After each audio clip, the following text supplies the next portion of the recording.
Okay, we're still reading the blue. Oh, you got the gist of that one. Webster's has a really good definition of a straw man.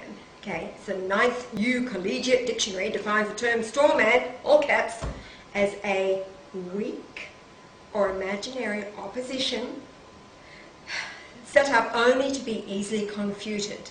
Makes you feel good, doesn't it? Or a person set up to serve as a cover for a usually questionable transaction. Okay, the straw man can be summed up as an imaginary, passive stand-in for the real participant. A front, a blind, a person regarded as a non-entity. The straw man is a shadow, a go-between. Next time you receive anything with your name, or what looks like your name in all capitals on it, or your surname first, you'll know that they're engaging the straw man. Okay. For quite some time, a rather large number of people in the United States of America have known that a man or a woman's name written in all caps or last name first does not identify real living people. I have a Canadian driver's license and it says my surname first, all caps, and then my 2 given names, all caps. I learned about this some time ago. It's only now that it's all coming together. Anyway, taking this one step further, the rules of grammar for the English language have no provisions for the abbreviation of people's names. That is, initials are not to be used. As an example, John Adam Smith is correct. Anything else is not correct. Not Smith, John Adam or Smith. Not John A or J Smith or J.A. Smith, or all capitals John Adam Smith, or Smith John, all capitals, or any other variation. Nothing other than John Adam Smith, lowercase, identifies the real living man, woman or child. All other appellations identify either a deceased man or a fictitious man, such as a corporation or a straw man.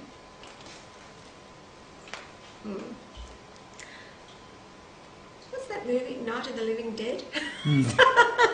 Pretty well sums it up, doesn't it? Okay. Over the years, government, through its public school system, has managed to pull the wool over our eyes and keep us all ignorant of some very important facts. Because all facets of the media have an ever-increasing influence in our lives, you don't say, and because media is controlled with the issuance of licenses, etc., by government and its agencies, you think, we have slowly and systematically been led to believe that any form or appellation of our name is in fact still us, as long as the spelling is correct. This is not true.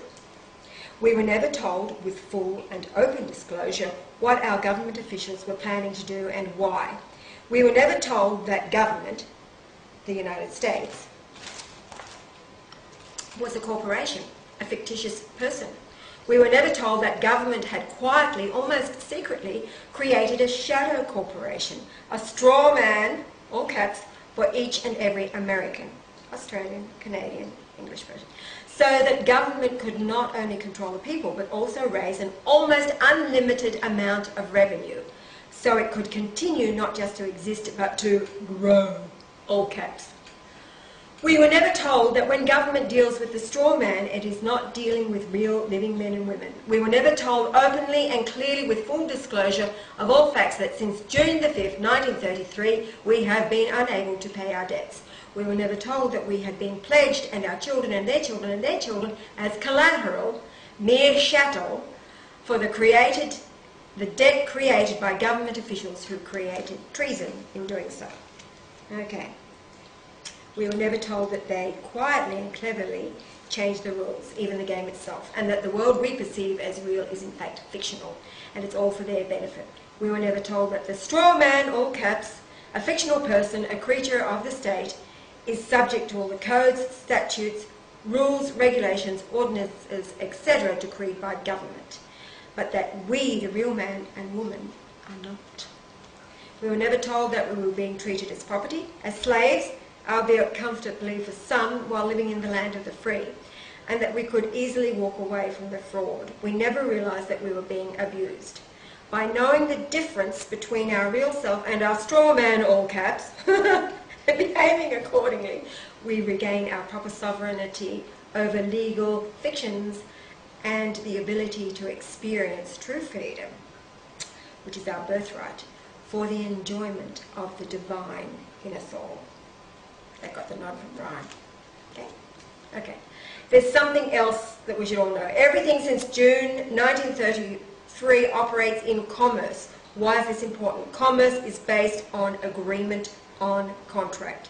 Government has an implied agreement with the strawman, which they created, and the strawman is subject to government rule, as we illustrated above. But when we, the real flesh and blood and woman, infer that they are trying to communicate with us and therefore step into their commercial process, we become the surety for the fictional strawman. Reality and fiction are reversed.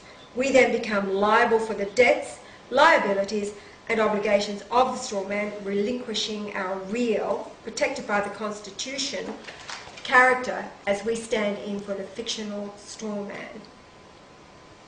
Okay, this is all leading to a place. Okay, so that we can once again place the strawman in the fictional world and keep ourselves in the real world with all of our shields in place against the fictional government, we must send a non-negotiable charge back and a non-negotiable bill of exchange to the United States Secretary of the Treasury, along with a copy of our birth certificate, the evidence, the manufacturer's certificate of origin of the strawman.